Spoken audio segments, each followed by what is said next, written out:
I want to talk about the reasons why it is so difficult to leave a narcissistic relationship, or not even just to leave, but to come to terms with the fact that the person you're dealing with is unhealthy. Call it what you want. I think what I used to do in the past is I would put a lot of emphasis on whether what I was dealing with was narcissism or emotional immaturity or autism, or like the label was very important to me. And then I later learned it doesn't really matter what the label is. What matters is how I'm feeling in the relationship, where I feel like my needs aren't getting met, and if I feel like I am feeling worse about myself, not feeling seen, not feeling heard. The patterns of behavior that are causing me to feel that way is what I started focusing on. And I think this is really key in understanding why a lot of us get stuck in these patterns with these unhealthy people. There are many underlying reasons why it's difficult for us to get out of or even just come to terms with these kinds of relationships.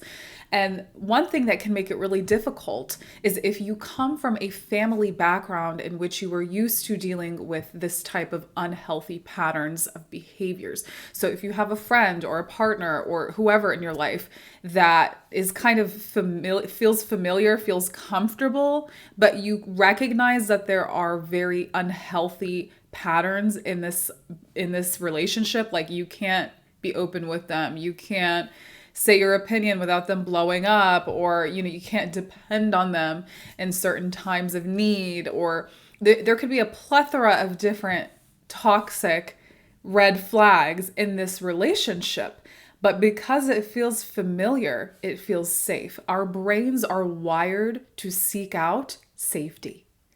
So even if the thing that feels safe is not healthy and is detrimental to us, if it feels familiar, we automatically assume it's safe, which is not necessarily the case.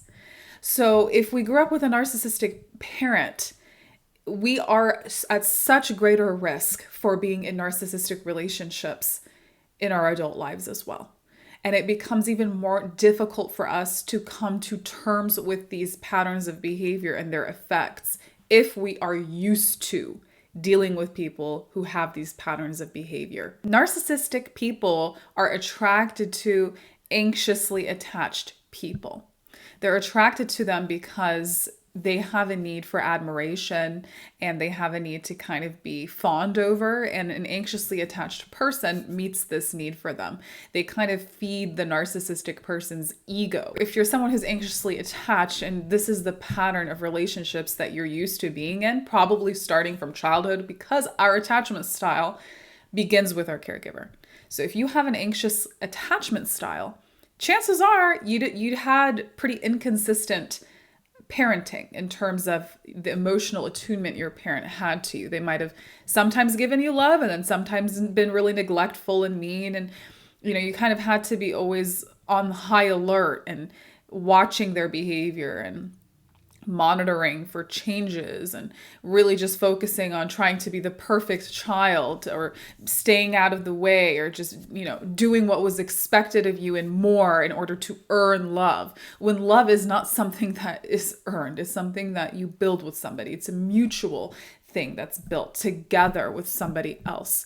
But with people who have anxious attachment styles, they tend to gravitate more towards emotionally unavailable, narcissistic, whatever you want to call it, people, because that matches their previous idea of what love is. It's unavailable, it needs to be earned, and that's what the narcissistic or emotionally immature person signifies for the anxiously attached person. So it becomes a lot harder to leave a relationship like this because it's so familiar, right? When it's all you know, how are you supposed to identify this as being wrong? It's very common for us to make excuses. Oh, well, yeah, they did do this, but they're also, whatever, doing that to make up for it. So there's always kind of an excuse, or trying to understand their behavior, where it's coming from, how we can communicate differently or change what we're doing to get them to see our point of view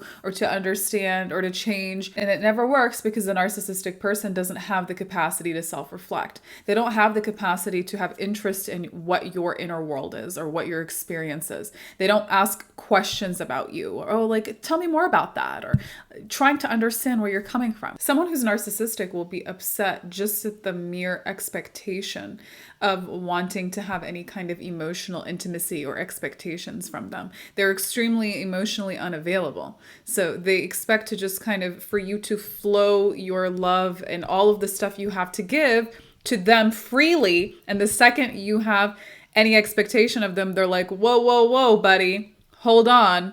I'm not going to be able to fulfill that for you. That's how narcissistic or emotionally unavailable people operate. They are takers, they're not givers. They don't care or have any intention of having a mutually beneficial relationship.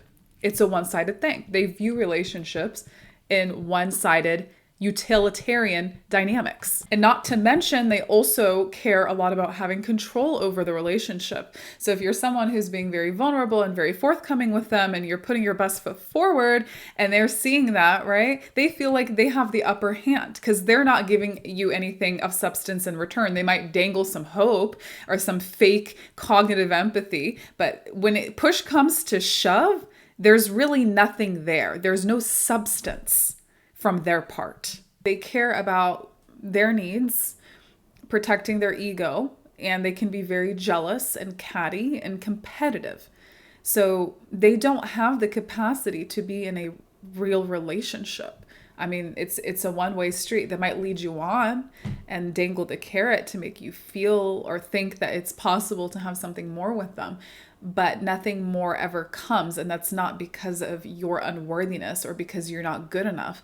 It's because they're literally incapable of connecting with you. If you're feeling like you're walking on eggshells in a relationship, you can't say certain things out of fear of retaliation, or every time you bring something up, you're made to feel like the problem. It's flipped back on you. You're gaslit. You're undermined. If you're dealing with jealousy or competitiveness in your relationship, pay attention to how these interactions and these dynamics are making you feel, are leaving you feeling. They're probably leaving you feeling small and insignificant, unseen, not important, like you don't matter to them, like they don't care.